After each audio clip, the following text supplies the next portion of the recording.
Halo teman-teman, perkenalkan nama saya Agustin Putri Utami, NIM 119112627,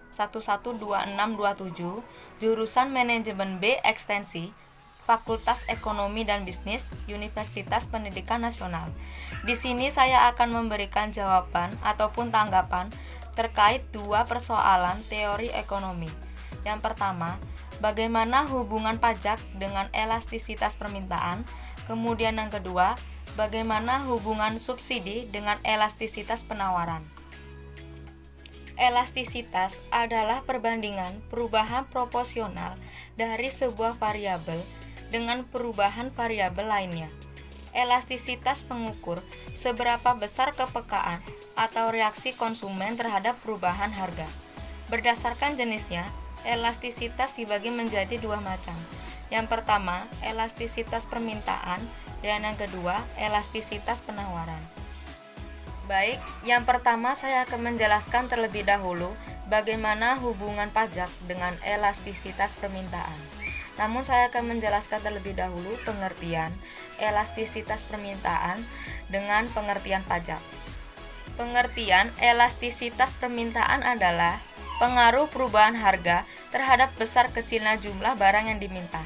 Sedangkan pengertian pajak adalah iuran wajib bagi setiap warga negara yang dapat dipaksakan sesuai dengan undang-undang yang berlaku. Pajak menjadi sumber pendapatan kas negara yang sangat potensial karena jumlahnya yang relatif stabil dan sebagai cerminan partisipasi aktif dari warga negara. Bagaimana hubungan pajak dengan elastisitas permintaan? Pembebanan pajak terhadap sektor produksi tentunya secara langsung maupun tidak langsung memberikan efek elastisitas terhadap permintaan dan penawaran. Ketika pajak dibebankan kepada produsen barang atau jasa, maka produsen tentunya memiliki tanggungan yang lebih atau biaya produksi yang lebih tinggi dibanding sebelum dikenakan pajak. Sebagaimana yang biasa dilakukan para produsen rumah makan, di mana pihak konsumen dikenakan tanggungan pajak PPN rata-rata 10%.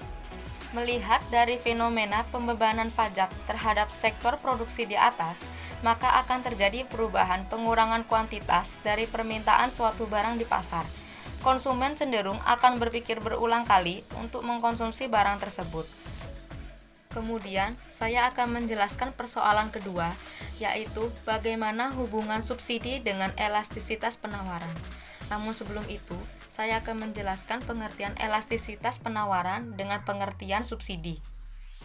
Subsidi dapat diartikan sebagai suatu pemberian atau kontribusi dalam bentuk uang atau finansial yang diberikan oleh pemerintah atau suatu badan umum.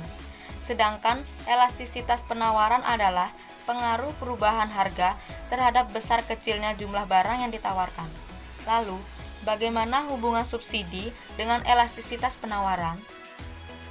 Adanya subsidi yang diberikan pemerintah atas penjualan suatu barang atau jasa akan menyebabkan produsen menurunkan harga jual barang atau jasa tersebut sebesar subsidi yang didapat, sehingga fungsi penawarannya akan berubah, yang pada akhirnya keseimbangan pasar akan berubah pula. Subsidi yang dilakukan oleh pemerintah dirasakan manfaatnya oleh masyarakat, konsumen maupun produsen, antara lain: yang pertama, membantu peningkatan kualitas ekonomi. Kemudian yang kedua, membantu golongan yang berpendapatan rendah dalam hal pemenuhan kebutuhan ekonomi. Yang ketiga, mencegah terjadinya kebangkrutan bagi pelaku usaha. Baik, itulah pemaparan saya ataupun tanggapan saya terhadap dua persoalan teori ekonomi. Semoga memberikan kami semua manfaat. Sekian dan terima kasih.